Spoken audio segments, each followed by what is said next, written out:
Você acorda, pega o celular, envia aquela mensagem de bom dia, espera, nada. Meia hora depois, tenta de novo. Tudo bem? Visualizado, sem resposta. Você posta aquela foto, aquela história, aquele momento cuidadosamente escolhido, esperando que ela veja, que ele perceba, que alguém note que você existe. Você se esforça, faz de tudo, está sempre disponível, sempre presente, sempre tentando. E ainda assim, no fundo, você sabe, se você sumisse amanhã, levaria dias para alguém perceber. Sua ausência não pesaria. Você se tornou substituível, invisível, comum. E isso dói. Dói profundamente se sentir substituível. Dói perceber que você se dá por inteiro, mas é tratada como opcional. Dói correr atrás e perceber que ninguém corre atrás de você. Hoje eu te mostro um caminho limpo, sem jogos, sem manipulação, sem desaparecer por vingança, para que sua presença tenha peso real e sua ausência fale mais alto que 1000 palavras. Para que as pessoas sintam quando você não está. Não por medo, não por culpa, mas porque você se tornou inegável. Se isso já apertou seu peito, se você já se viu nessa história, inscreva-se agora. Toda semana eu te entrego psicologia aplicada para viver com dignidade afetiva, clareza e paz. Este canal é sobre você recuperar seu magnetismo sem perder sua essência. Mas antes de eu te dar os passos, você precisa entender algo fundamental. Isto aqui não é sobre manipulação. Não é sobre sumir por vingança. Não é sobre fazer joguinhos infantis de vou sumir para ver se ele percebe. Isso é psicoeducação. É sobre construir valor pessoal real. É sobre coerência entre quem você é e como você se comporta. Fazer falta não é punir, não é castigar, não é usar sua ausência como arma. É sobre ter uma presença tão inteira, tão verdadeira, tão cheia de vida própria, que quando você não está, há um vazio palpável, há algo faltando. E as pessoas sentem isso não porque você manipulou, mas porque você realmente importa. E isso só acontece quando você para de se comportar como se não importasse, quando você para de se diminuir, quando você para de estar sempre disponível, sempre esperando, sempre correndo atrás, quando você recupera o que é seu tempo, sua energia, sua vida. Então, se você está aqui buscando táticas para fazer alguém sofrer, para se vingar, para provar um ponto, este vídeo não é para você. Mas se você está aqui porque está cansada de se sentir invisível, porque quer recuperar seu magnetismo natural, porque quer ser escolhida com a mesma intensidade que você escolhe, então fica comigo. Porque tudo muda a partir de agora. Deixa eu te explicar por que correr atrás afasta. Porque quanto mais você se esforça, menos você é valorizada. Por que sua disponibilidade constante está matando seu magnetismo? O cérebro humano é programado para valorizar o que é escasso e desvalorizar o que é abundante. É a economia básica de oferta e demanda aplicada a relacionamentos. Quando algo está sempre disponível, sempre acessível, sempre ali esperando por você, o cérebro categoriza aquilo como não urgente, não especial, não prioritário. Pensa em água. Você valoriza a água? Provavelmente não muito. Você abre a torneira e ela está ali, sempre. Mas te coloca no deserto por 3 dias sem água e de repente a água vira a coisa mais valiosa do mundo. A disponibilidade mata o valor percebido. Quando você está sempre disponível, sempre respondendo imediatamente, sempre cancelando os seus planos para acomodar os planos de outra pessoa, sempre iniciando o contato, sempre se esforçando enquanto a outra pessoa não faz nada, seu cérebro está dizendo para o cérebro dela, eu não tenho nada melhor para fazer, minha vida gira em torno de você. Você pode me tratar de qualquer jeito porque eu sempre vou estar aqui. E o pior é que isso não acontece de forma consciente. A pessoa não pensa, ela está sempre disponível, então vou desvalorizar, tá lá. Acontece no nível do sistema nervoso. Acontece na química cerebral. O cérebro dela, literalmente, para de produzir dopamina quando pensa em você porque não há novidade, não há imprevisibilidade, não há desafio. Dopamina é o neurotransmissor da motivação, do desejo, da busca. É o que te faz querer algo. É o que te faz perseguir algo. E dopamina não é liberada quando você tem algo. É liberada na antecipação de ter algo. Na incerteza. Na possibilidade. no será que. Quando você remove toda a incerteza, quando você está sempre ali, sempre garantida, sempre previsível, não há mais será que, né? Não há mais antecipação, não há mais liberação de dopamina. E sem dopamina, não há desejo, não há motivação para te buscar, para te valorizar, para te escolher. Além disso, há o que chamamos em psicologia de ansiedade de apego. Quando você percebe que alguém está se afastando, quando você sente que está perdendo alguém, seu sistema de apego entra em pânico. E o que você faz? Você intensifica, você se aproxima mais, você tenta mais, você se esforça mais. Você acredita que se apenas demonstrar mais amor, mais dedicação, mais disponibilidade, a pessoa vai ver seu valor. Mas isso tem um efeito oposto. Quanto mais você corre atrás, mais a pessoa se afasta. Porque agora ela não está lidando com você, a pessoa inteira e interessante que você é. Ela está lidando com sua ansiedade, com seu medo, com seu desespero. E isso não é atraente. Isso não cria desejo. Isso cria desconforto. Às vezes até repulsa. Você perde seu magnetismo quando entra em modo perseguição. Porque magnetismo vem de estar centrado em si mesma. Vem de ter uma vida própria. Vem de ser alguém que tem escolhas, que tem opções, que tem uma existência rica e cheia, independente de qualquer pessoa específica estar ou não estar presente. Deixa eu te contar sobre Marina em detalhes, porque essa história ilustra perfeitamente cada etapa do que acontece quando você se perde tentando ser vista. Nome fictício, mas cada palavra dessa história é real. Marina me procurou há cerca de 1 ano, completamente exausta. Marina estava num relacionamento há 2 anos. E como tantas histórias de amor, começou lindo. Nos primeiros meses ele era atencioso, presente, romântico, mandava mensagens de bom dia, planejava encontros, falava sobre futuro. Apresentou ela para os amigos com orgulho, dizia que ela era especial, que era diferente de todas as outras, que ele nunca tinha sentido isso antes. E Marina, que tinha vindo de um relacionamento anterior, onde foi traída, que tinha feridas de não ser escolhida, que carregava inseguranças antigas de não ser boa o suficiente, viu nele tudo que sempre quis, alguém que finalmente havia, alguém que a escolhia, alguém que fazia ela se sentir especial. Mas com o tempo, sutilmente, quase imperceptivelmente, ele foi mudando. Ou talvez, e isso é mais provável, ele foi mostrando quem sempre foi, mas que estava escondido atrás do comportamento de conquista. As mensagens de bom dia pararam. Ele começou a responder cada vez mais devagar, horas, às vezes um dia inteiro. E quando Marina perguntava, preocupada, ele dizia que estava ocupado, que o trabalho estava puxado, que ela estava sendo grudenta. Grudenta. Essa palavra ficou ecoando na cabeça dela. Ela não queria ser grudenta, não queria ser a namorada chata, necessitada, carente. Então ela começou a se policiar. Começou a contar quantas mensagens mandava. Começou a esperar ele mandar primeiro para não parecer desesperada. Começou a se fazer menor, menos exigente, mais compreensiva. Ele começou a cancelar planos. No começo, com desculpas que pareciam válidas. Surgiu algo no trabalho. Meu amigo está passando por um momento difícil, preciso estar com ele. Estou exausto, preciso descansar. E Marina, sempre compreensiva, sempre empática, sempre tentando ser namorada perfeita, dizia que tudo bem, que entendia, que podiam remarcar. Mas remarcar nunca acontecia por iniciativa dele. Era sempre Marina tentando reorganizar, sugerindo novos dias, tentando encaixar na agenda dele que estava sempre misteriosamente cheia para ela, mas milagrosamente disponível para encontros com amigos, para jogar videogame, para aquele hobby que ele tinha retomado.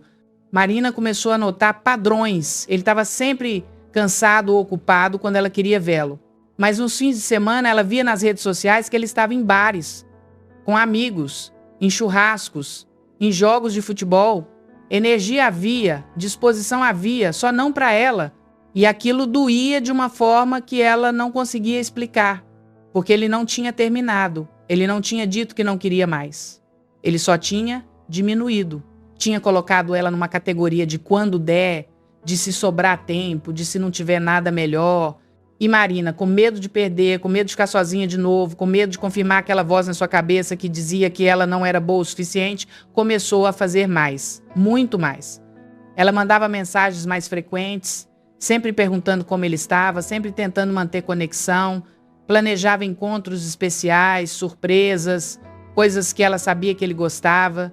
Se arrumava cada vez mais, pensando que talvez se ela fosse mais bonita, mais sexy, mais interessante, ele voltaria a prestar atenção. Ela tentava ser a namorada perfeita. Não reclamava quando ele cancelava, não cobrava quando ele sumia, não demonstrava o quanto estava magoada quando ele chegava 2 horas atrasado e nem pedia desculpas. Ela engolia, sorria e fingia que estava tudo bem porque tinha medo de que se ela mostrasse o quanto doía, ele iria embora de vez. Mas quanto mais ela fazia, mais ele se afastava. Era como tentar segurar água com as mãos. Quanto mais ela apertava, mais escorria. Quanto mais ela se esforçava, menos ele valorizava. E Marina começou a se sentir invisível na própria relação. Como se ela pudesse desaparecer e ele levaria dias para perceber, até que chegou um ponto de ruptura. Eles tinham combinado jantar. Marina tinha feito reserva num restaurante especial, tinha comprado roupa nova, tinha passado horas se arrumando. Estava animada porque fazia semanas que eles não tinham uma noite só deles dois. Ela chegou no restaurante, esperou 15 minutos, meia hora, 45 minutos. Mandou mensagem, nada. Ligou, não atendeu. 1 hora depois, ele respondeu, desculpa, esqueci. Já marquei outra coisa, a gente vê outro dia. Marina sentou ali no restaurante, sozinha, com a mesa reservada para 2 e algo quebrou dentro dela. Não foi raiva, foi clareza. Clareza devastadora. Ela percebeu que ela estava num relacionamento sozinha. Que ela era a única investindo, a única tentando, a única se importando. E que não importava o quanto ela se esforçasse, ele não ia mudar. Porque o problema não era ela não ser boa o suficiente. O problema era ele não estar disponível emocionalmente. Não estar comprometido. Não estar presente. Ela foi para casa, chorou. E no dia seguinte, quando ele finalmente ligou com uma desculpa meia boca, Marina não fez o que sempre fazia. Não disse, tudo bem, eu entendo. Ela disse, preciso falar com você. E marcaram de se encontrar. Naquele encontro, Marina não fez o que normalmente faria. Não chorou, não suplicou, não tentou fazê-lo entender o quanto tinha doído. Ela simplesmente disse, com uma calma, que ela mesma não sabia que tinha. Eu percebi que estou investindo sozinha nessa relação. Eu sempre inicio o contato, eu sempre planejo encontros, eu sempre me ajusto à sua agenda. E quando você cancela, quando você esquece, quando você desaparece, eu aceito calada porque tenho medo de perdê-lo. Mas aqui está a verdade. Já te perdi. Porque a pessoa que eu conheci no início não existe mais. Ou nunca existiu. E eu não vou mais implorar atenção. Não vou mais aceitar migalhas fingindo que é banquete. Ele ficou chocado. Tentou se defender. Disse que ela estava exagerando, que ele não estava fazendo de propósito, que estava mesmo ocupado, que ela era especial, mas ele precisava de espaço. Todas as desculpas de sempre. Mas dessa vez Marina não aceitou. Ela disse, eu preciso de um tempo, preciso me reconectar comigo, preciso parar de fazer minha vida girar em torno de você. E você precisa decidir se realmente me quer ou se eu sou apenas conveniente. E então Marina fez algo radical. Não por estratégia, mas por necessidade de sobrevivência emocional. Ela parou completamente. Parou de mandar mensagem, parou de checar se ele tinha visto as histórias no Instagram, parou de ficar esperando ele aparecer, parou de fazer dele o centro da sua vida. E pegou toda aquela energia gigantesca, toda aquela atenção obsessiva, todo aquele tempo que ela gastava pensando nele, analisando cada interação, tentando decifrar o que ele estava sentindo, e redirecionou para si mesma. Primeira coisa que ela fez, voltou para a academia que tinha abandonado 6 meses antes. Não porque queria emagrecer ou ficar bonita para ele, mas porque ela lembrou que exercício sempre fez ela se sentir bem. Sempre deu energia. Sempre foi o momento dela. Então ela se matriculou de novo e comprometeu ir 3 vezes por semana, não importa o que acontecesse. Segunda coisa, ela ligou para aquelas 3 amigas que tinha negligenciado completamente durante os últimos meses de relacionamento. Aquelas amigas que chamavam e ela sempre dizia que não podia porque talvez ele fosse aparecer. Ela ligou, pediu desculpas pela ausência e marcou jantares, cafés, encontros, reconectou com rede de apoio que tinha abandonado. Terceira coisa, ela se matriculou naquele curso de cerâmica que sempre quis fazer, mas sempre adiava porque era quinta à noite e quinta ele às vezes estava livre. Quinta virou dela, virou sagrado, virou seu momento de criar algo com as mãos, de estar presente, de fazer algo que não tinha nada a ver com ele. Quarta coisa, ela começou a planejar uma viagem com as amigas. Uma viagem que ela sempre quis fazer, mas nunca fazia. Por quê? E se ele quisesse que eles fossem juntos? E se ele finalmente decidisse se comprometer e ela não estivesse disponível? Chega! Ela comprou as passagens, marcou as datas, colocou no calendário. Marina encheu sua agenda com vida própria, com coisas que a animavam, com pessoas que realmente queriam estar com ela, com projetos que eram dela. E algo interessante começou a acontecer. Nos primeiros dias foi difícil, muito difícil. Ela sentia vontade de mandar mensagem, de checar o WhatsApp dele, de ver se ele tinha postado algo. Seu cérebro, acostumado com aquele ciclo de ansiedade e busca, estava em abstinência, como um viciado parando de usar droga. Mas ela resistiu, ela redirecionou. Toda vez que sentia vontade de checar, ela respirava fundo e fazia outra coisa. Ligava para uma amiga, lia um capítulo do livro, trabalhava na cerâmica. E no quinto dia, algo mudou. Ela percebeu que tinha passado algumas horas sem pensar nele. Algumas horas onde ela estava tão absorta no que estava fazendo, tão presente na própria vida, que ele nem tinha cruzado sua mente. E aquilo foi libertador, porque ela percebeu que era possível existir sem aquela ansiedade constante. Era possível sentir bem estando consigo mesma. Na primeira semana, ele não mandou mensagem. Marina oscilou entre alívio e dor. Parte dela estava feliz por não ter que lidar com ele. Outra parte estava magoada porque aparentemente ele nem sentiu falta. Mas ela se segurou.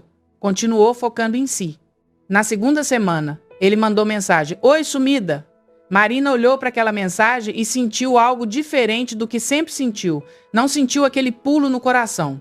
Não sentiu aquela necessidade de responder imediatamente. Sentiu indiferença quase.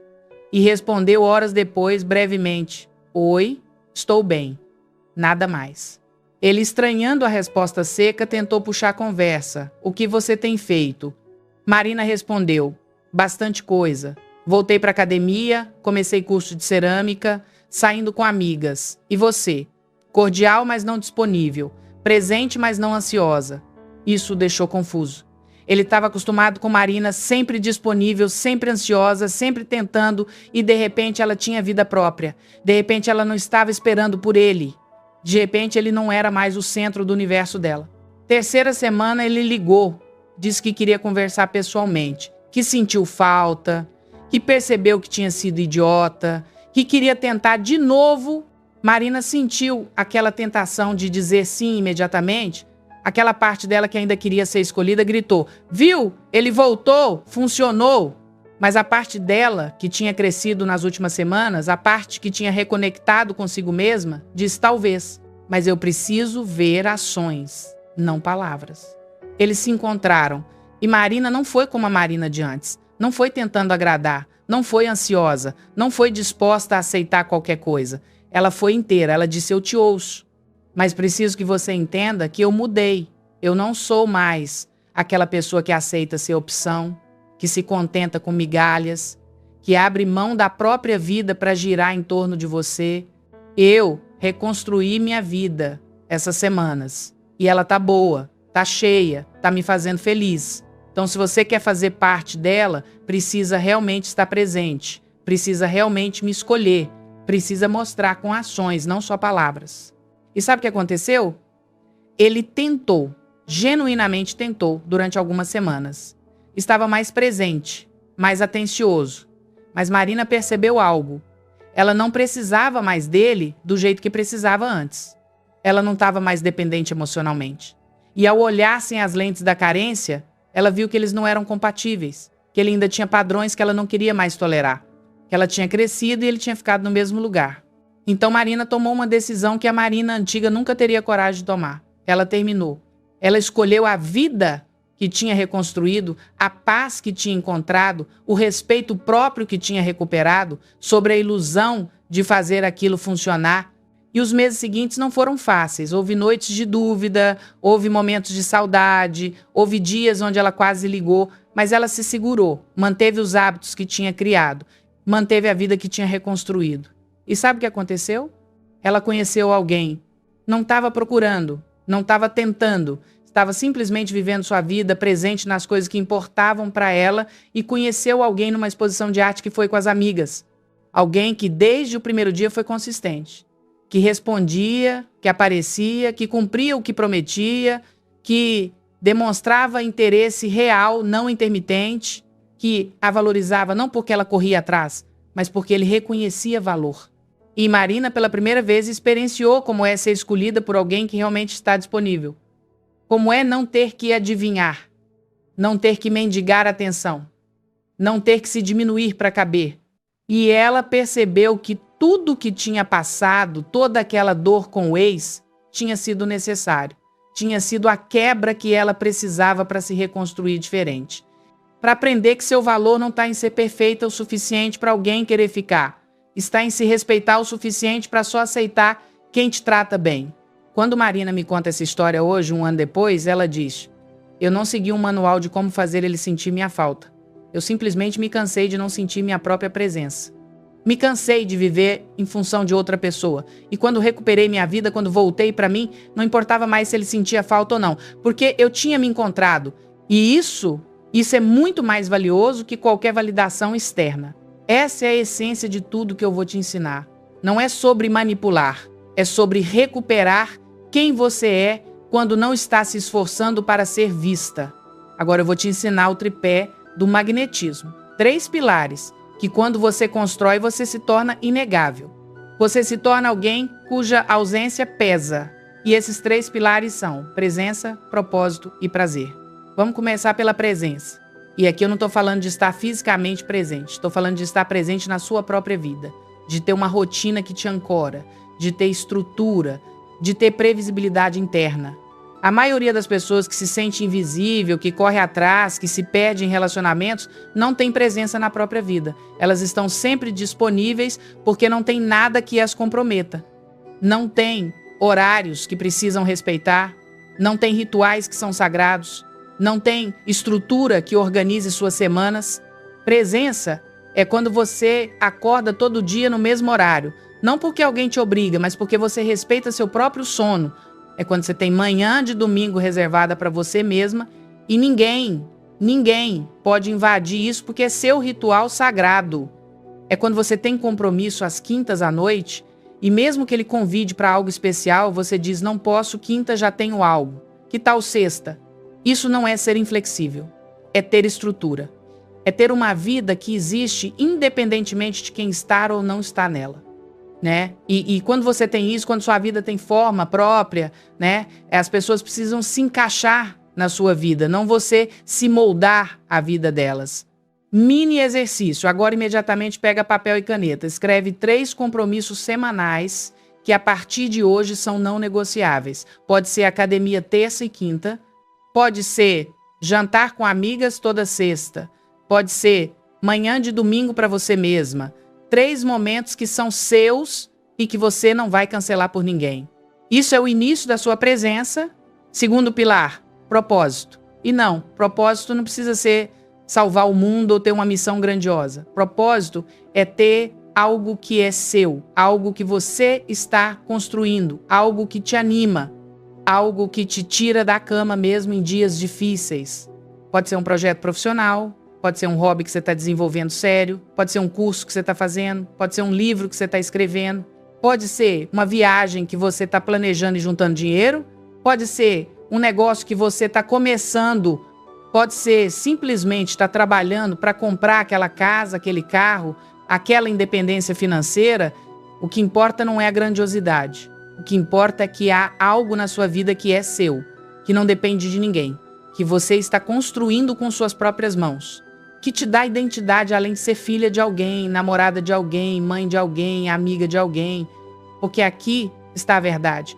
Pessoas são atraídas por pessoas que estão construindo algo, por pessoas que têm brilho nos olhos quando falam sobre o que estão fazendo, por pessoas que têm direção, que sabem para onde estão indo, mesmo que o caminho seja incerto. Quando você tem propósito, você para de fazer da sua relação seu propósito.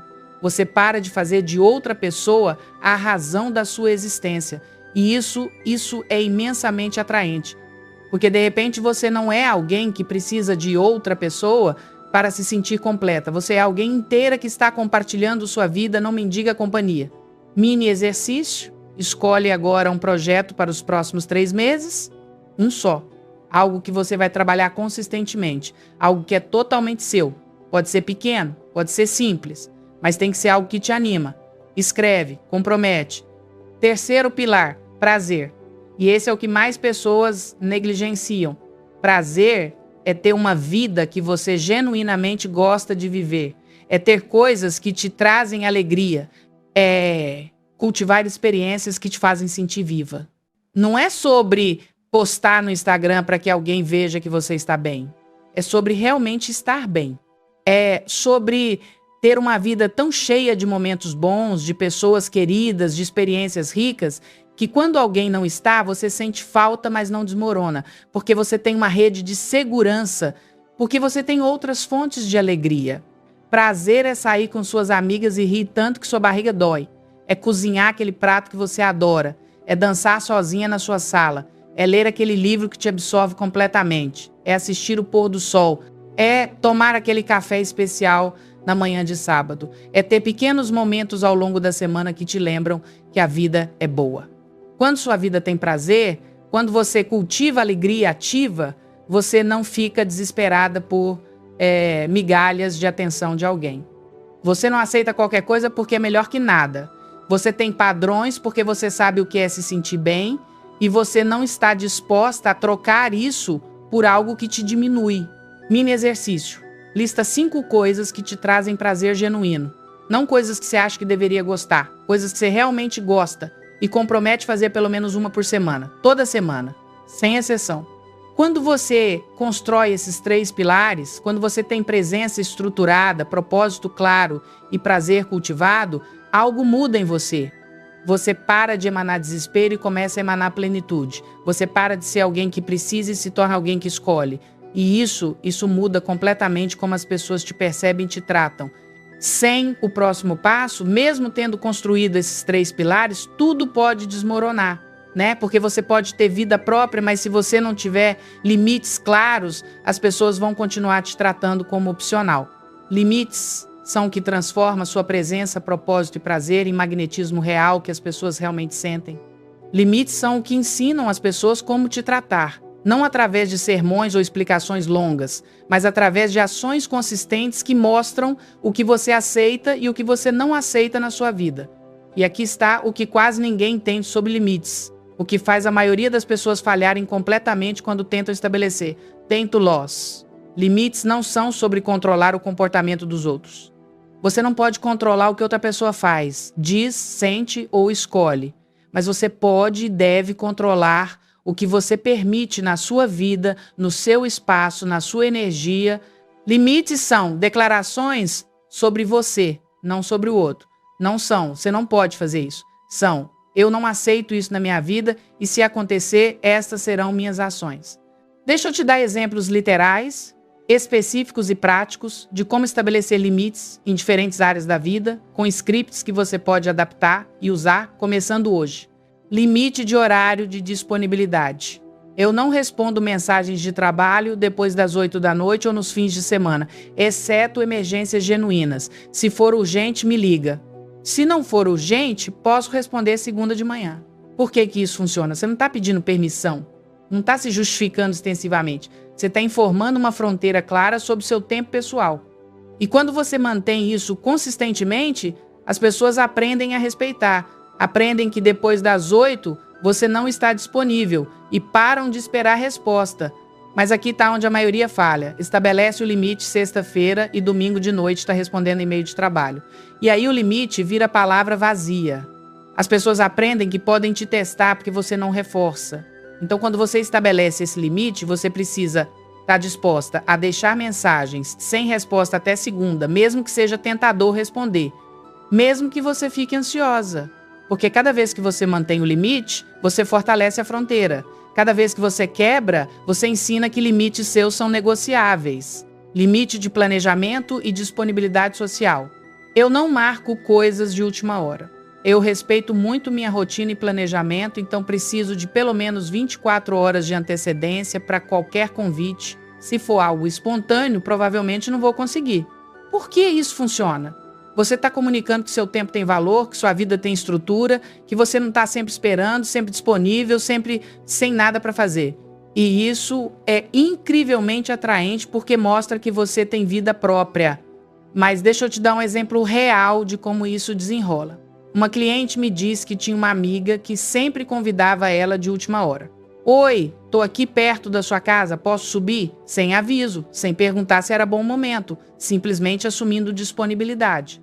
Minha cliente sempre dizia sim porque não queria parecer rude, mas se sentia invadida, se sentia desrespeitada, até que estabeleceu o limite. Eu adoro te ver, mas preciso que você me avise antes. Me manda mensagem algumas horas antes perguntando se posso receber. A amiga testou. Apareceu sem avisar na próxima semana. Minha cliente não abriu a porta. Mandou mensagem. Eu adoraria te receber, mas como falei, preciso de aviso. Vamos marcar para amanhã? A amiga ficou chateada. Achou exagero. Disse que ela estava sendo rígida demais. E aqui está o momento crítico. Minha cliente quase cedeu. Quase abriu a porta. Quase disse, tá bom, só dessa vez. Mas ela se segurou. Ela sabia que se cedesse agora, o limite morreria aqui. Ela manteve. E sabe o que aconteceu? Depois daquele dia, a amiga sempre avisava antes, porque aprendeu que o limite era real, que não era dramatização, era fronteira verdadeira. Limite de tom e comunicação. Eu não continuo conversas quando há gritos, ofensas ou tom desrespeitoso. Eu entendo que todos nós temos momentos de raiva, mas não vou expor minha paz a isso. Podemos retomar quando estivermos calmos ou podemos terminar aqui. Por que isso funciona? Você está protegendo sua paz e dignidade sem exigir que a outra pessoa mude. Você está simplesmente removendo-se de situações que te machucam. E isso é poder. Isso é autodeterminação. Isso é amor próprio em ação. Exemplo real. Uma mulher me contou que o marido tinha hábito de gritar durante discussões. Não era todo dia, mas quando ele ficava frustrado, ele elevava a voz, usava palavras duras e ela, com medo de escalada, sempre ficava quieta, aguentava, esperava passar. Até que ela estabeleceu esse limite. Na próxima vez que ele começou a gritar, ela disse com calma, eu vou sair da sala agora. Quando você estiver pronto para falar sem gritar, eu volto. E ela saiu. Ele ficou gritando sozinho por alguns minutos. Depois se acalmou e foi atrás dela, mais calmo. Aconteceu de novo algumas vezes. Cada vez ela fazia o mesmo. Saía, sem drama, sem brigar de volta. Só se removia da situação. E sabe o que aconteceu? Ele começou a perceber o padrão. Começou a perceber que quando gritava ela saía. E que ele precisava aprender a comunicar frustrações sem explodir se quisesse que ela ficasse. Ele fez terapia. Trabalhou nisso. E hoje eles conseguem ter conflitos sem violência emocional. Mas isso só aconteceu porque ela manteve o limite firmemente, limite de reciprocidade e esforço. Eu percebi que nos últimos meses, sempre sou eu quem inicia contato, quem propõe encontros, quem pergunta como você está.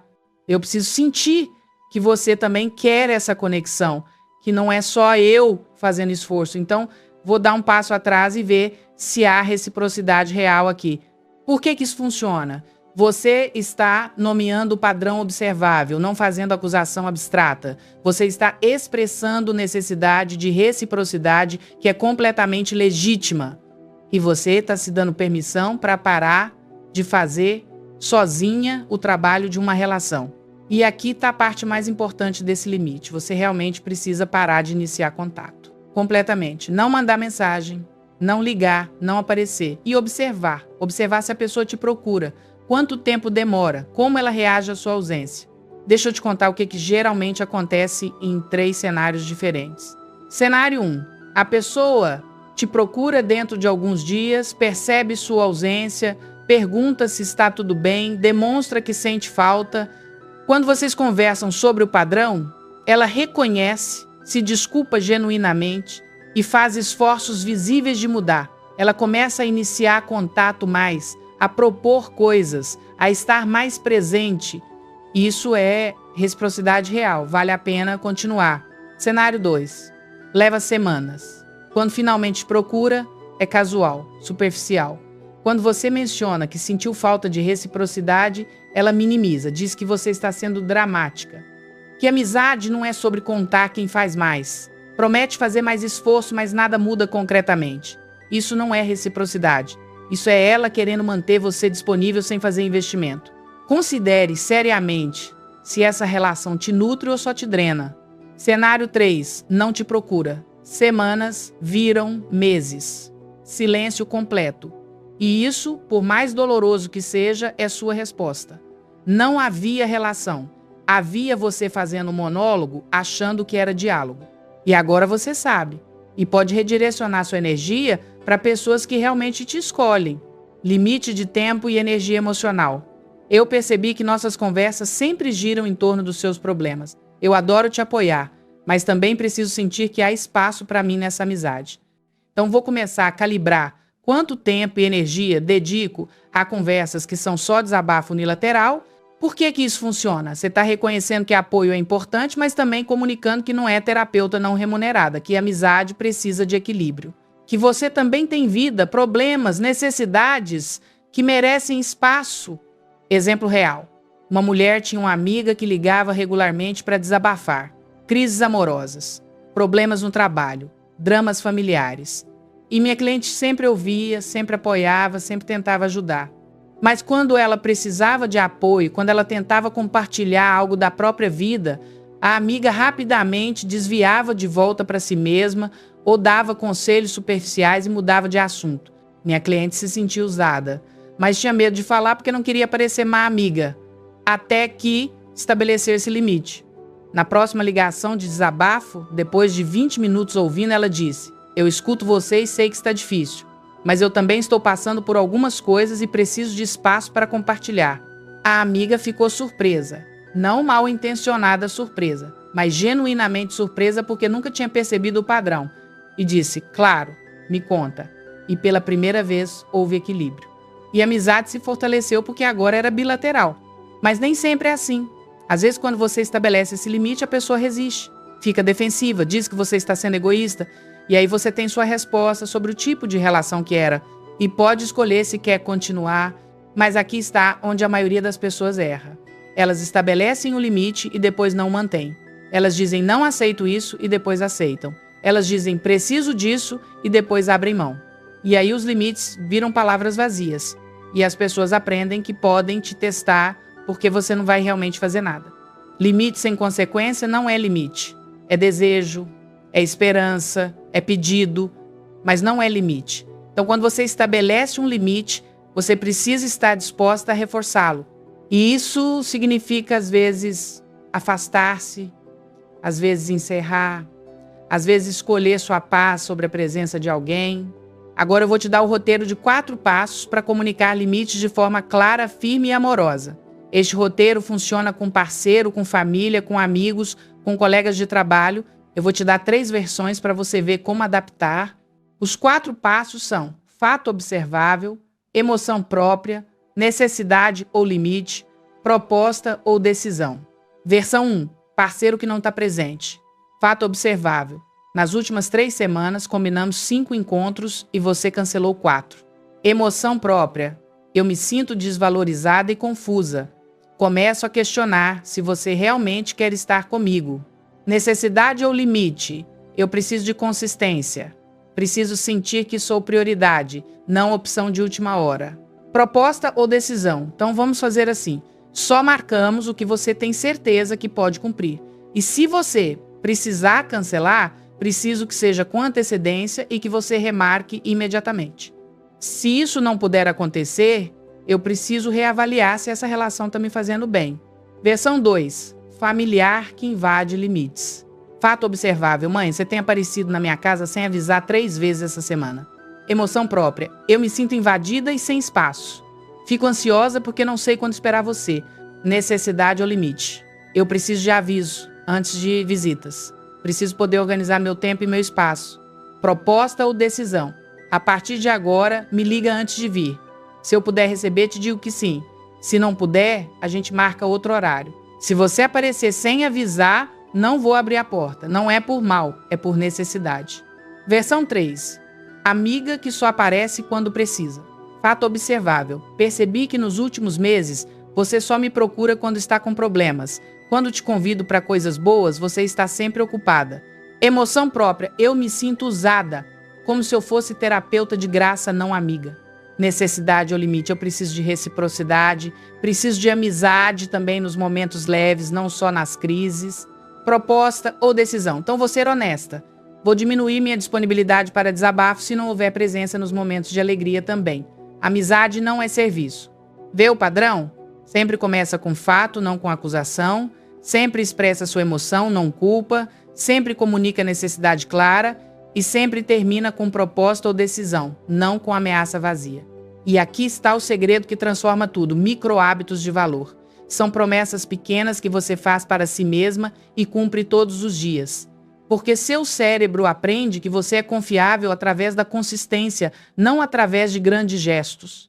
Micro-hábito 1. Responder mensagens quando você quiser, não quando chegam. Desative notificações. Responda nos seus horários. Isso ensina que você tem ritmo próprio. Micro-hábito 2. Quando combinarem algo e você sentir vontade de cancelar por preguiça ou insegurança, vai assim mesmo. Honre seus compromissos. Isso constrói confiabilidade. Micro-hábito 3.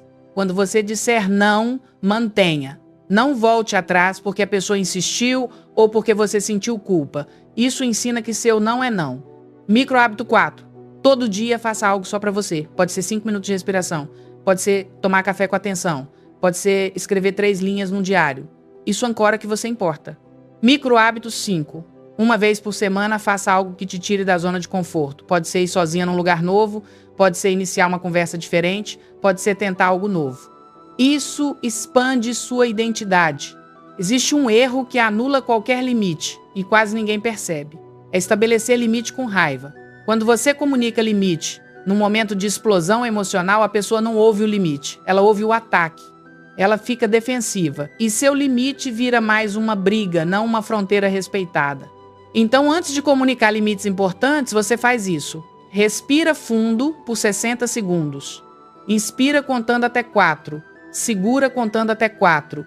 Expira contando até 6. Faz isso 10 vezes. Isso acalma seu sistema nervoso. Isso te tira do modo luta e te coloca no modo clareza. Quando você fizer isso por 60 segundos, seu tom muda. Você para de soar acusatória e começa a soar firme, mais calma. E o outro sente essa diferença. Sente que você não está atacando, que você está estabelecendo fronteira. E fronteiras estabelecidas com calma são respeitadas, fronteiras gritadas são contestadas. Agora eu vou te dar o plano de 7 dias para consolidar essa mudança. 7 dias onde você pratica tudo o que aprendeu até agora e começa a ver resultados reais. Não são 7 dias mágicos, são 7 dias de compromisso contigo mesma. Dia 1. Respiração e autoconhecimento. Você passa 10 minutos de manhã respirando conscientemente e depois escreve num diário. O que eu estou tolerando que não deveria? Onde estou me diminuindo?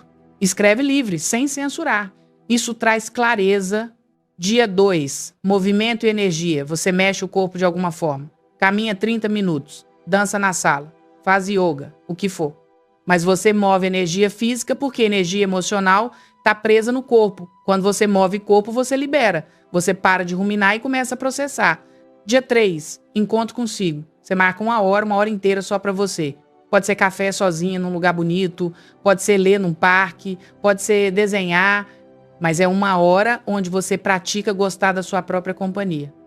Onde você reconecta com quem você é quando ninguém está olhando. Dia 4. Higiene do sono e restauração.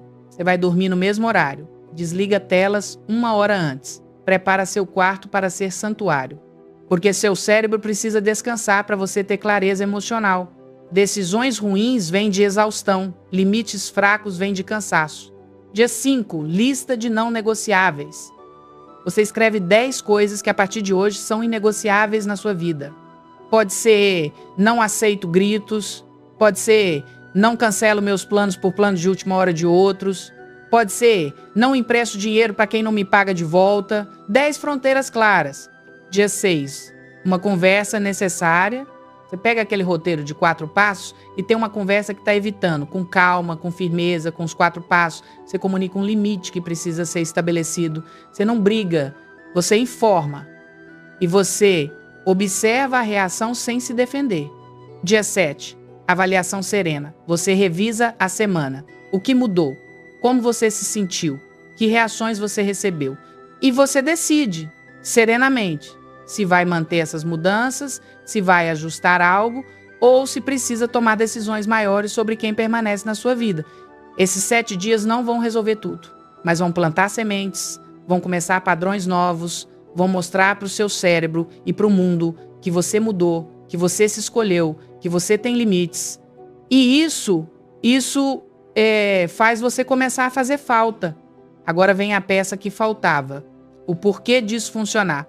Mas antes, deixa eu responder as objeções que estão aparecendo na sua cabeça. Objeção 1. Mas eu vou me sentir culpada se colocar limites. Se eu disser não, se eu me afastar. Resposta. Culpa é o que você sente quando faz algo errado. Você não está fazendo nada errado. Você está se respeitando. Essa sensação desconfortável que você chama de culpa é, na verdade, desconforto com a mudança. É seu sistema acostumado a se diminuir, resistindo à sua expansão. Respira através disso. A culpa vai passar. Seu respeito próprio vai ficar. Objeção 2. E se eu perder essa pessoa? E se ela não aceitar meus limites e for embora? Resposta. Se alguém só fica na sua vida enquanto você não tem limites, enquanto você aceita migalhas, enquanto você se diminui, essa pessoa não está amando você. Está usando você. E perder quem te usa não é perda. É libertação. Dói no curto prazo, mas no longo prazo é o melhor que pode acontecer, porque abre espaço para quem vai te respeitar. Objeção 3, mas ele prometeu que vai mudar. Ela disse que vai melhorar. Não deveria dar mais uma chance? Resposta: promessas são palavras. Ações são verdade. Se já houve múltiplas promessas e nenhuma mudança concreta sustentada, você não está sendo cética por duvidar. Está sendo realista. Dê uma chance, sim, mas com prazo, com observação e com disposição de agir se não houver mudança real. Amor não é eternas chances. Amor é crescimento mútuo. Objeção 4. E se eu ficar sozinha? E se ninguém mais aparecer? Resposta. Solidão com dignidade é melhor que companhia que te diminui. Sempre. Você não vai ficar sozinha para sempre. Você vai atravessar um período de recalibração, de aprender a estar consigo, de elevar seus padrões e desse lugar, dessa versão mais inteira de você, você vai atrair pessoas diferentes, pessoas que te respeitam, pessoas que te escolhem, pessoas que estão no seu nível. Fica comigo, porque agora eu vou te revelar a mensagem potente que amarra tudo que você aprendeu até aqui. Durante todo este vídeo, eu plantei pistas. No início eu disse, conexão verdadeira não é correr atrás, é cuidar da própria presença. No meio eu disse, quem tem coerência ensina respeito sem gritar. E há pouco eu disse, o coração sente falta do que foi inteiro. Essas não eram frases aleatórias. Eram preparação para esta verdade fundamental. As pessoas sentem sua falta quando você se escolhe. Quando sua vida tem presença estruturada, propósito claro e prazer cultivado. Quando seus limites são firmes e sua comunicação é honesta.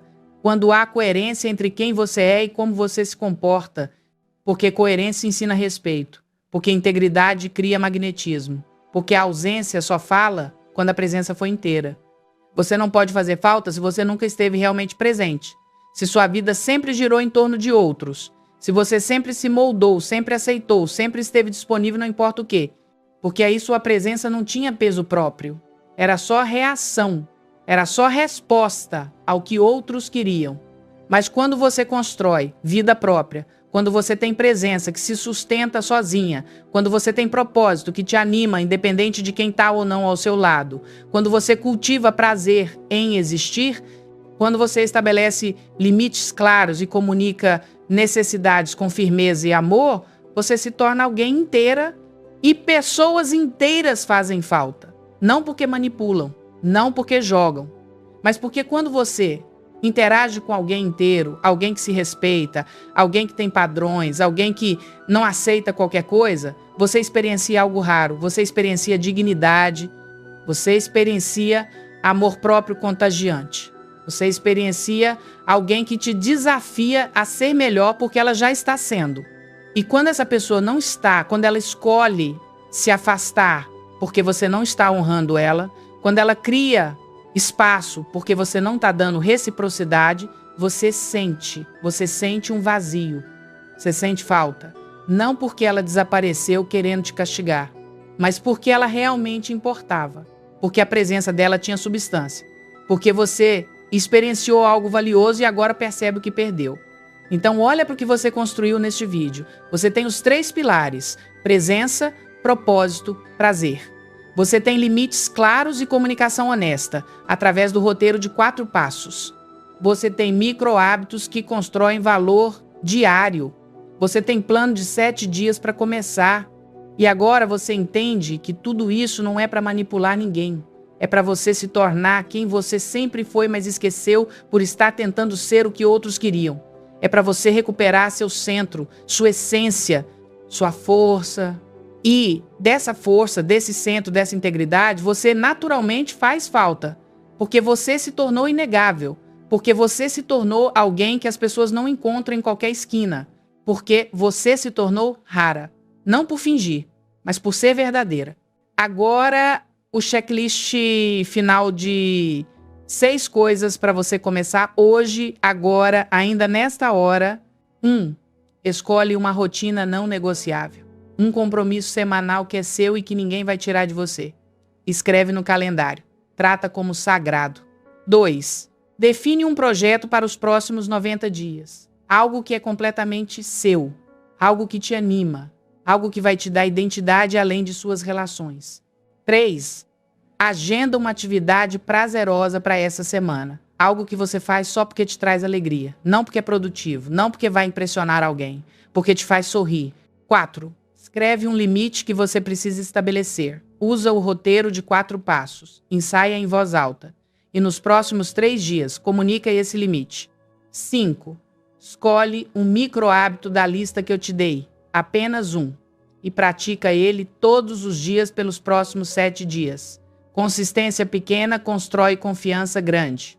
E 6. Para de iniciar contato com aquela pessoa que nunca te procura. Para completamente, não por vingança, não por teste. Mas para ver se há reciprocidade real ou se você tem estado em monólogo achando que era diálogo. Essas 6 ações vão mudar a sua vida se você realmente fizer. Não se você só concordar mentalmente. Não se você só achar bonito. Mas se você agir, se você se comprometer, se você se escolher.